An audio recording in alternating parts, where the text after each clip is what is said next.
Pinagkibit-balikat lang na Malacanang ang sadsad na net satisfaction rating ni Pangulong Bongbong Marcos. Live mula sa Tokyo, Japan, nangungun sa balita si News 5 Palace correspondent Maricela Lili. Maricel, record low ang net satisfaction rating ni PBBM noong Marso. Ano reaksyon ng Malacanang?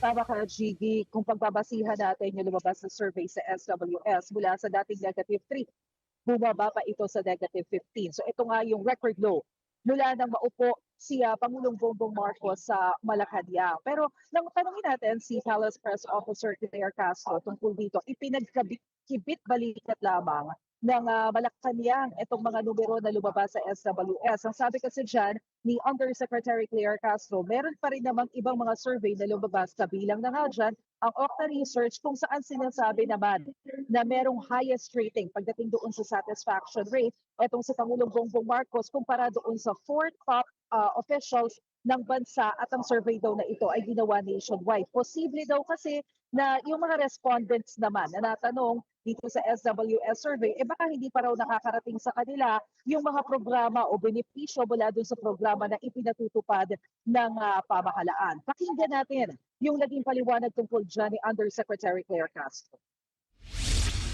Kung may mga pagkakaiba man sila sa mga numero, pagkakaiba-iba ng mga survey firms, naniniwala po tayo at ang administrasyon na ito na patuloy ang gobyerno sa pagtatrabaho, pagbibigay ng ayuda at tulong sa ating mga mamamayan. At Maricel, may reaksyon ba si Pangulong Marcos sa pag-walkout ng minority centers sa session kagabi?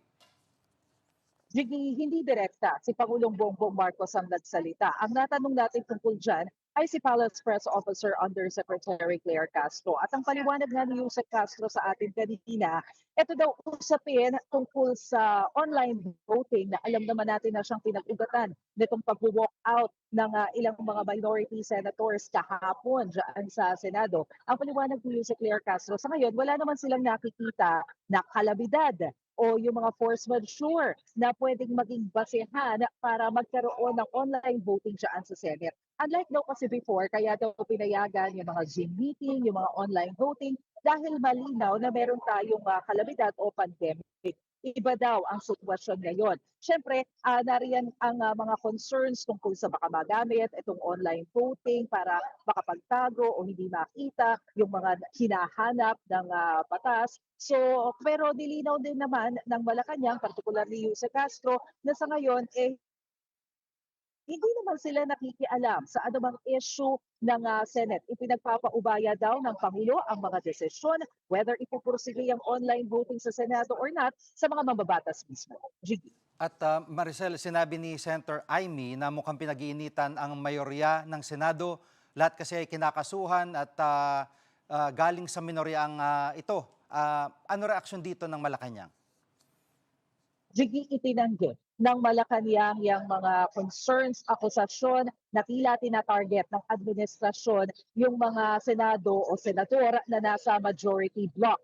Ang sabi ni Undersecretary Claire Castro, kapag tinignan natin yung mga kaso na kinakaharap ng mga senador na nasa majority block, halimbawa, yung nangyari kay Senador Marcoleta, nangyari naman daw ito even before pa mabuo yung majority 13.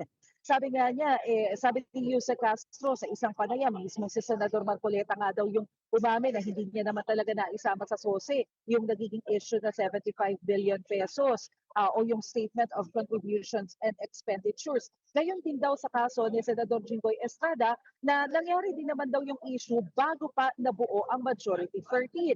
Kaya sabi nila hands off ang Malacanang dito sa mga kasong ito. Pakinggan natin yung sinabi ni Undersecretary Castro. So, hindi ito issue na ang administrasyon ang nagpupukol. Kung may pag-iimbestiga mang gagawin ng ombudsman, ito po ay hindi panghihimasukan ng administrasyon. At Maricela, ng update sa state visit ng Pangulo dyan sa Japan?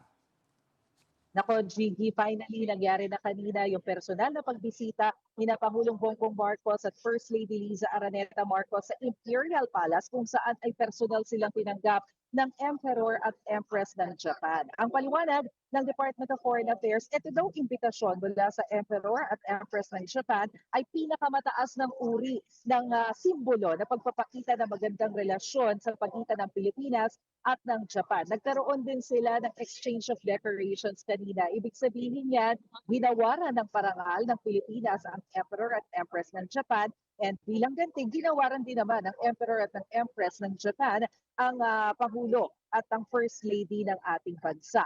After niyan, alam mo, nabigyan pa tayo ng pagkakataon na makausap ni Japanese Empress. Hindi raw pangkaraniwan na lumalapit siya doon sa mga members of the media, pero kanina nagulat din yung mga Filipino journalists dahil lumapit siya, kinamusta niya tayo kung kamusta daw yung pagstay natin dito sa Japan, and very pleasant yung naging conversation. Sayang lang, very strict sila doon sa Imperial Palace. Bawal yung mga video footage kapag mga ganyang senaryo.